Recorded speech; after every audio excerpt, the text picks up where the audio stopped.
According to detectives, there have been 4 sexual assaults in the Charlestown police area in the last month. Despite a concentrated effort to find the offender, police do not know who is committing the crimes. Today they appealed to the public for help and released this identikit picture. The man is wanted for a sexual assault at Windale on January 21. Police say he broke into a house through a sliding window and sexually assaulted a woman as she lay on a couch.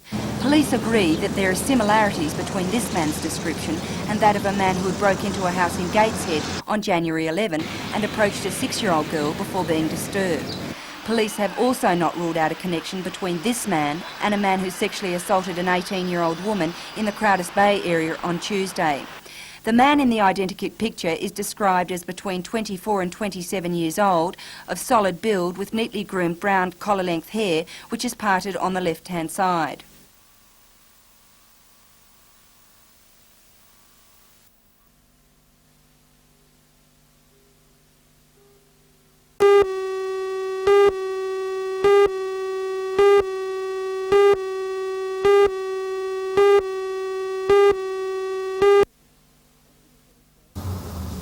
Hospitals of Australia was only floated in February this year and publicly listed as a unit trust on the stock exchange. Prior to the purchase, HOA owned 7 New South Wales private hospitals, including Christo Road at Waratah and Warners Bay Private Hospital. The $110 million sale has now made HOA the largest non-government hospital group in Australia. But with the majority of the new hospitals based in Victoria, will there be any benefits for the hunter? For our area, it's very significant because we have approximately 170 unit holders in hospitals of Australia, and those 170 people hold approximately 25% of the total units issued. So for the members of Hospitals of Australia, and particularly for this area, we're hoping to see a significant growth in the overall wealth of the corporation, which will be reflected in earnings in the next 1 or 2 years.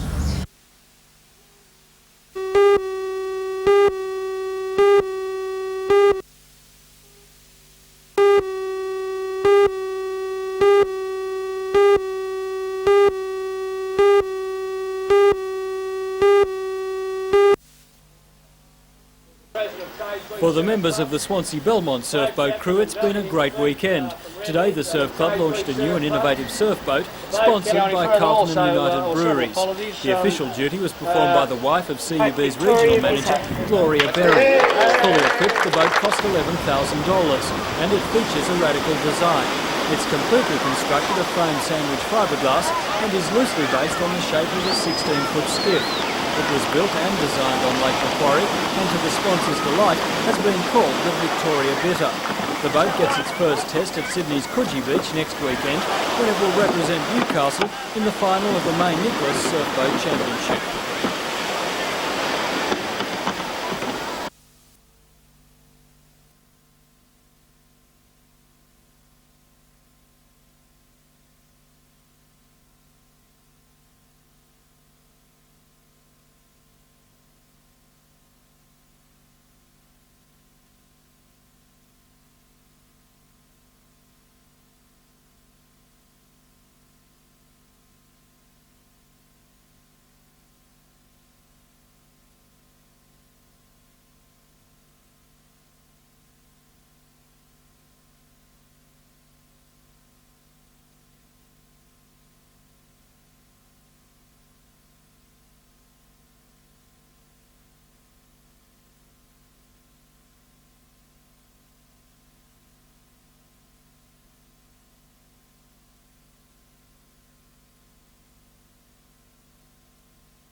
Because of our buoyant financial state, there will be an overall increase in prize money starting on the 1st of March with Beaumont Park Greyhounds, where the increase will be in the $30,000 range, based mainly on our bonus scheme, on our Silver 7 series, on the 4 legs of the TAB Daily Double that are telecast live on NBN 3.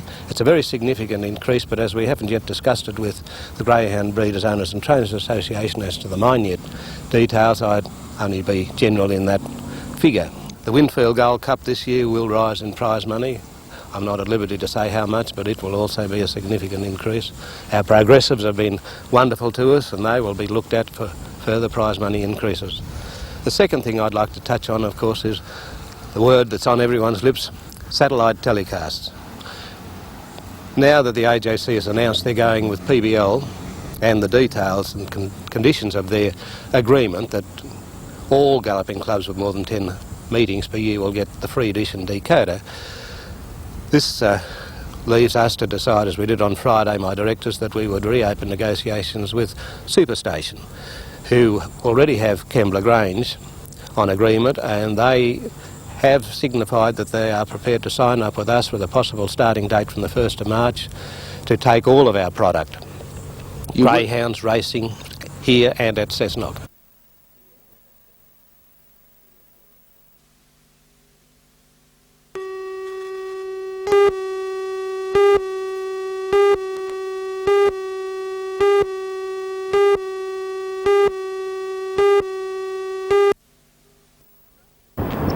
Around the state there are more than 50 police citizens youth clubs. Estimated membership at the clubs is around 250,000 people.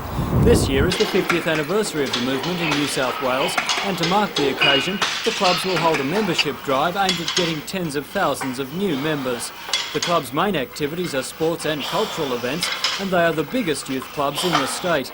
There are 8 clubs in the Hunter, and at the Lake Macquarie Club, around 3,000 people turn up to use the facilities a month. According to Lake Macquarie Club manager, Senior Constable Bruce Tarrant, the membership drive and introduction of fees are the start of some big changes.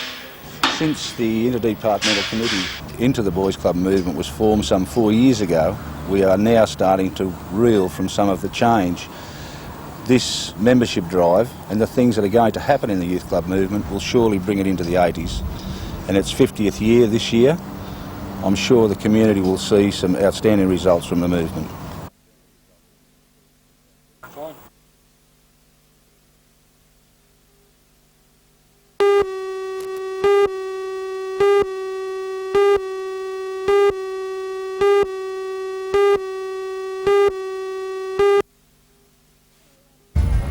Hello, I'm Janelle Provost. The Newcastle Region Maritime Museum's regatta received a shot in the arm today with an $8,000 donation from BHP. The regatta is the museum's major fundraising event and it'll be held this weekend. Join Ray Deneen and Anna Manzoni for all the news tonight at 6.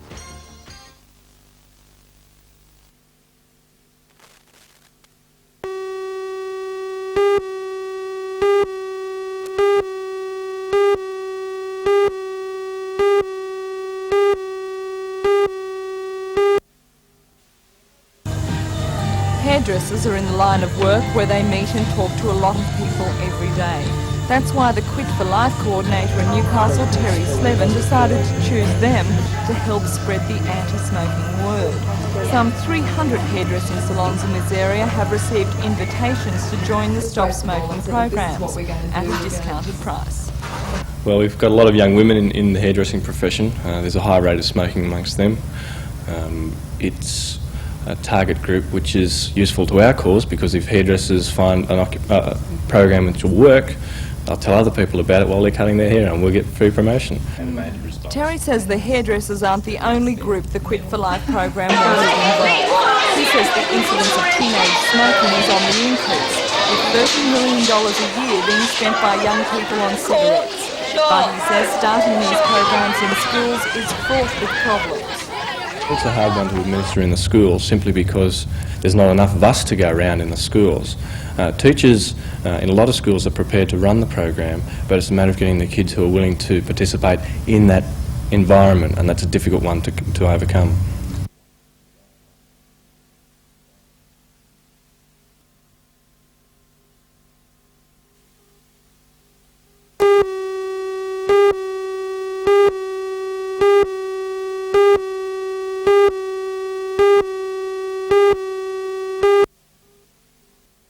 office level.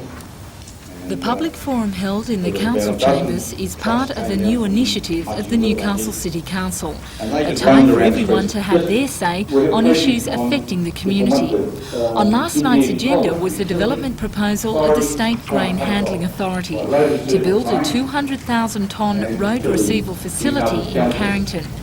The additions would result in 40 supply trucks transporting grain daily to the terminal. The development has come up against harsh and loud opposition to the extra traffic by local resident groups, and they have the support of the member for Newcastle, Arthur Wade. But government authorities such as the Farmers Association, the Australian Wheat Board and the Wheat Growers Association are in strong support of the facility, saying that it would provide an emergency receival service during rail strikes. The Newcastle City Council will now meet to decide on the future of the proposal, which already has the town planner's recommendation. But spokesman for the action group Wayne Ward says the fight has just begun. The Newcastle City Council doesn't support your action group. What then? Well, we'll have to think and go back to our friends, which we've got friends in other places. We just won't back down on it. And there's no way, because we've got residential amenity, which we won in this council chamber 2 years ago, and we're going to protect it and we're going to fight for it.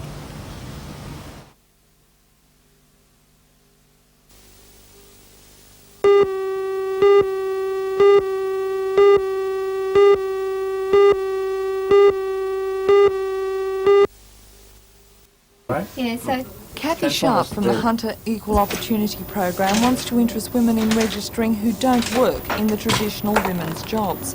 She wants metallurgists, accountants, tradespeople, computer programmers and the like to put their names down. Right, so What do you hope to achieve by establishing this register?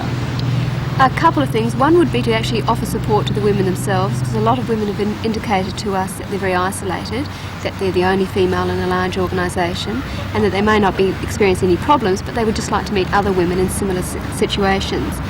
The other aim is to provide speakers to schools, community groups, employers, to increase community awareness about women in non-traditional jobs, that they can do these jobs, that they can do them quite well and they're quite successful.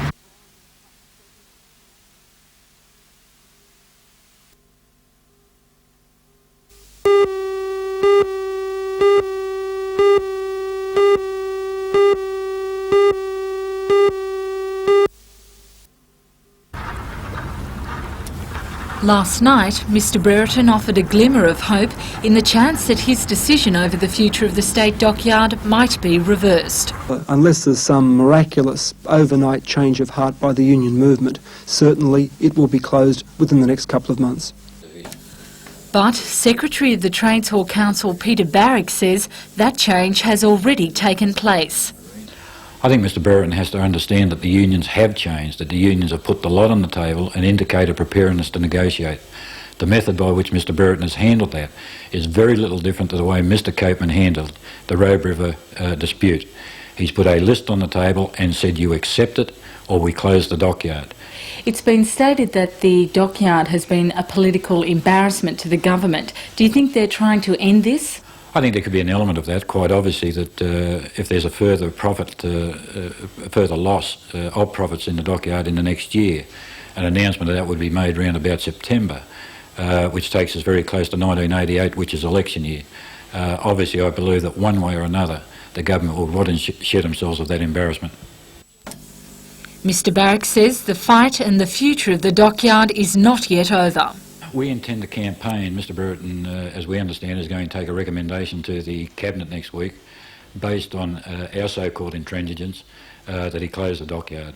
We intend to campaign between now and then to convince Cabinet that Mr Brereton is wrong, that the unions have gone all the way in terms of compromising their position and seeking rational discussions and negotiations around the dockyard, but we're just not getting to first base.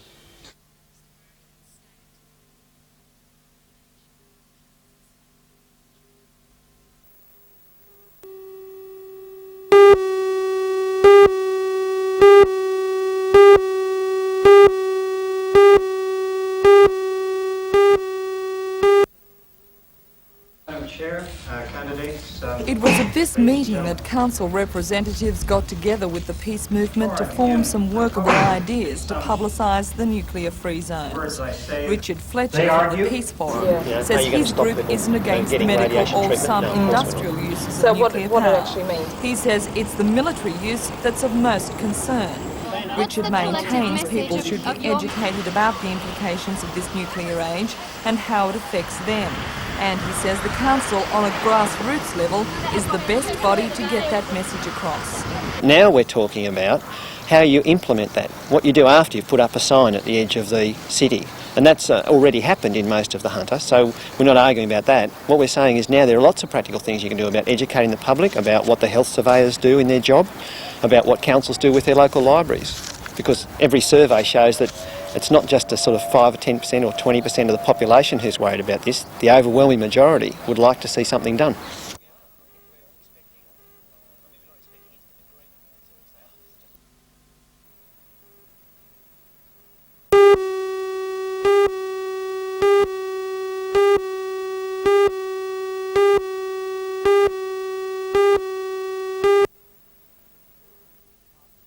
The steelmaking department at BHP has been the scene of unrest over recent months on issues of safety and job security as a result of the introduction of the Bloomcaster. The department employs 240 workers and is a vital part of BHP's steel producing chain. Today's meeting of Federated Iron Workers Association members passed 4 resolutions, including issues of dispute settling procedures, safety, bonuses and formulating a seniority procedure. Federated Iron Workers President John Lee is pleased with the outcome. I do believe with the resolutions carried today that we will have stability, which is very much necessary in that department. Without steel you don't make anything, so I'm very happy with the results of this morning's meeting. In another issue involving the union, the FIA says it will try to get government help in its bid to have BHP establish its mini-mill in Newcastle rather than in Sydney. FIA Secretary Len Corrigan says the establishment of a mini-mill in Sydney would have a devastating impact on Newcastle. Well, I think it'll be a great blow to worsen the situation because of the further implications of the close down of these other mills, the merchant mill for a start. And we are going through the throes of technological changes and the Bloomcaster, which again will be losing jobs at the BHP.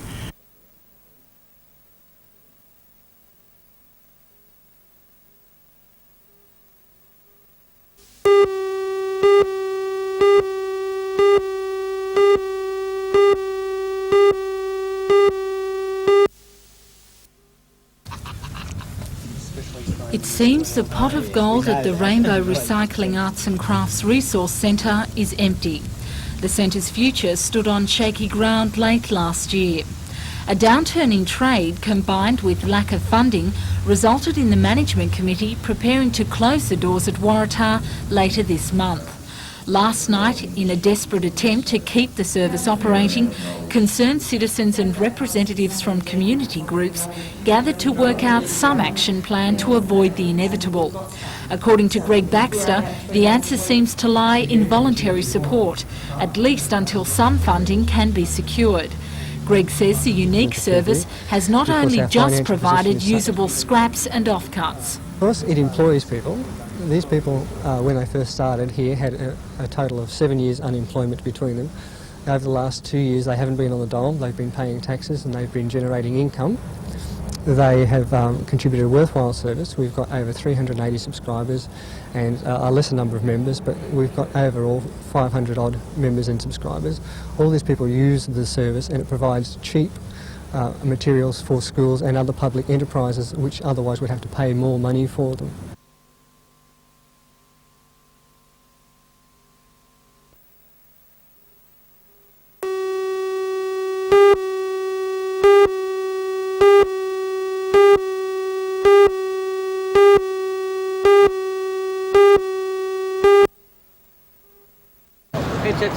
HMAS Geelong takes her name and battle honours from the first Geelong, which was a minesweeper during World War II.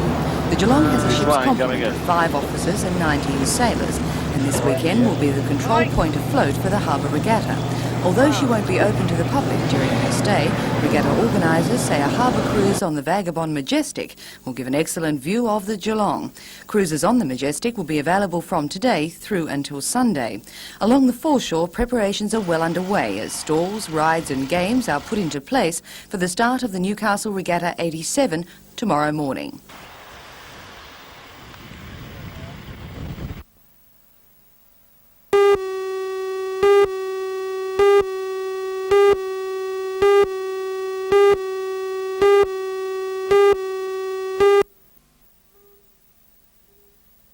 John Miller, the owner of the Windsor Castle Hotel in Maitland, was devastated on Sunday to find thousands of dollars damage to his beer garden and hotel rooms.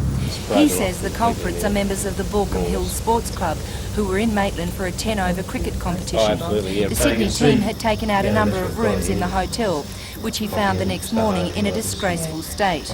The team also caused chaos in the beer garden, where expensive lights were bent and broken and will now have to be replaced. What kind of damage was done in the rooms?